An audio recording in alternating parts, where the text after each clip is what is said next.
श्रद्धा पाटोळे नावाची 7 वर्षाची मुलगी आई वडिलाच्या समोर खाल्ली अध्यक्ष महोदय।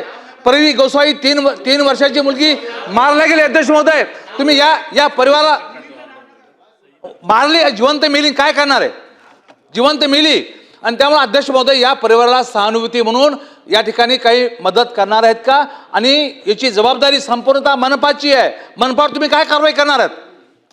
या मनपाच्या दुर्लक्षपणामुळे अध्यक्ष महोदय 3-3, 4-4 वर्षाच्या मुलं मारायला लागलेत। रोज हल्ले आहेत। 15 दिवसामध्ये 93 हल्ले अध्यक्ष महोदय। 15 दिवसात 93 लोकांवर हल्ले केले। काय करणार आहे मनपा महापालिका? अध्यक्ष महोदय फार गंभीरपणे हा विषय हाताळायची गरज आहे अध्यक्ष महोदय। या टोळ्या नेस्तभूत करायची गरज आहे। या परिवाराला मदत केली पाहिजे आणि मनपाला सुद्धा ताकीद, सक्त ताकीद तुम्ही दिली पाहिजे अध्यक्ष महोदय। सन्मान्य अध्यक्ष महोदय, सन्मान्य सदस्य अर्जुन भाऊनी मदतीचा विषय जो या ठिकाणी काढलेला आहे, तशी विनंती मुख्यमंत्री सहायता निधीतनं त्यांना निधी मिळावा ही मुख्यमंत्री महोदयांना केली जाईल। आणि दुसरा अध्यक्ष महोदय ह्याच्यातला भाग असा आहे की महानगरपालिकेवर आपण जर ते दोषी असतील तर नक्की कारवाई करू, परंतु सुप्रीम कोर्टाच्या निर्णयाप्रमाणे त्यांनी जर अंमलबजावणी केली तर याचं प्रमाण 100% कमी होऊ शकतं आणि त्या संदर्भामध्ये निर्देश महानगरपालिकेला दिले जातील।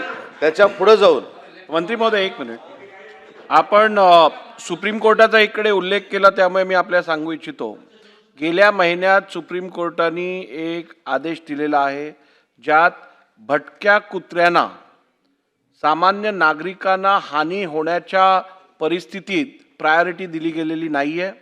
पहिली प्रायोरिटी स्थानिक जे रहिवासी आहेत तिकडचे त्यांची सुरक्षा, आणि त्यामुळे आपण सुप्रीम कोर्टच्या निकालाचं संपूर्ण वाचन करावं, त्यात काय सांगितलंय, काय आदेश दिले आहेत ह्याचं पूर्ण आपण वाचन करावं, मग सुप्रीम कोर्टच्या आदेशाचा आपण आधार घ्यावा।